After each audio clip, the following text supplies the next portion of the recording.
Hi friends, నమస్తే. నేను మీ Rama. Welcome back non stop cooking Telugu. ఈరోజు మన ఛానల్లో ఉల్లి పెసరట్టు అలాగే దానికి కాంబినేషన్ అయిన అల్లం చట్నీని ఎలా చేసుకోవాలో ఈ వీడియోలో మనం చూద్దాం. రెస్టారెంట్లో ఉల్లి పెసరట్టు అల్లం చట్నీ ఎటువంటి టేస్ట్తో తింటారో అంతకన్నా మంచి రుచితో ఇక్కడ మీరు ఇంట్లోనే ప్రిపేర్ చేసుకోవచ్చు. ఇప్పుడు దీని ప్రాసెస్ ఏంటో చూద్దాం. దీనికోసం ముందుగా 2 కప్పుల పెసలను తీసుకోండి. అలాగే 1/2 కప్ రైస్ను వేసుకోండి. మెంతులు 1/2 టేబుల్ స్పూన్ వేసుకొని శుభ్రంగా వాష్ చేసుకోండి.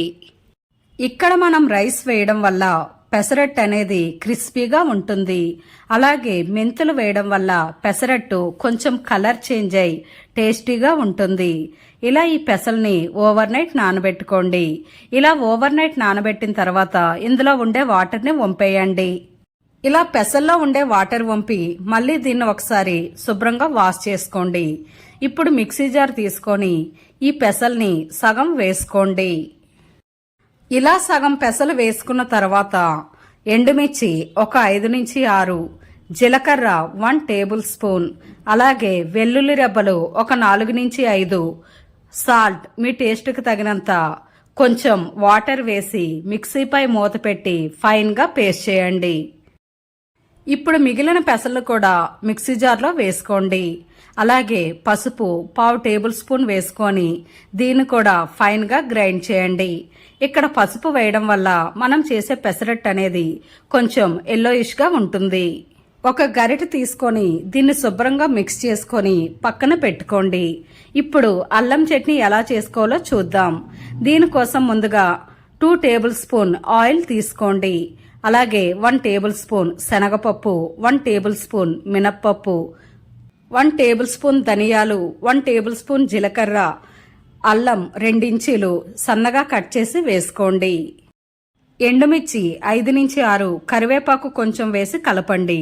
అలాగే పెద్ద ఆనియన్ 1 కట్ చేసి వేసుకోండి. టమాటా కూడా 1 కట్ చేసి వేసుకొని బాగా మిక్స్ చేయండి. ఇక్కడ ఫ్లేమ్ని మీడియం ఫ్లేమ్లో పెట్టుకొని ఈ ఆనియన్ టమాటాని బాగా ఫ్రై చేయండి. ఇలా ఈ ఆనియన్ టమాటా బాగా ఫ్రై అవుతుండగా ఇప్పుడు ఇందులో చింతపండు చిన్నది, అలాగే బెల్లం చిన్న ముక్కలు 2 వేసుకోండి. అలాగే సాల్ట్ మీ టేస్ట్కి తగినంత వేసుకొని ఒకసారి బాగా మిక్స్ చేసుకోండి. ఇలా బాగా మిక్స్ చేసిన తర్వాత ఇప్పుడు ఇందులోకి వాటర్ టీ గ్లాస్ వేసుకోండి. ఇలా వాటర్ వేసి ఈ టమాటా ఆనియన్ని బాగా దగ్గరికి మగ్గించండి. ఇలా ఈ వాటర్ అనేది కొద్దిగా మగ్గే వరకు బాగా ఫ్రై చేయండి. ఇలా కొంచెం వాటర్ ఉంటుండగా ఇప్పుడు స్టవ్ ఆఫ్ చేసేయండి. ఇది బాగా చల్లారిన తర్వాత దీన్ని మిక్సీ జార్లో వేసుకుందాం. మనం చట్నీ చేసేటప్పుడు వాటర్ని వేరేగా యాడ్ చేయకూడదు. ఇందులో ఉండే వాటర్ ద్వారా చట్నీ అనేది ఫైన్గా పేస్ట్ అవ్వాలి. ఇలా అల్లం చట్నీని ఫైన్గా పేస్ట్ చేసుకొని పక్కన పెట్టుకోండి. ఇప్పుడు ఒక ప్యాన్ వేసుకోండి. ప్యాన్ బాగా హీట్ అయిన తర్వాత ఒక గరిటతో ఇలా పిండిని వేసుకోండి. పిండిని వేసుకొని ఈవెన్గా స్ప్రెడ్ చేసుకోండి. అలాగే దీనిపైన సన్నగా తరిగిన ఆనియన్స్ని వేసుకోండి.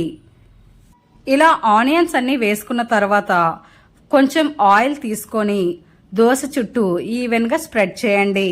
ఇక్కడ ఫ్లేమ్ని లో టు మీడియం మధ్య పెట్టుకొని ఈ పెసరట్ని ఈవెన్గా కాలనివ్వండి.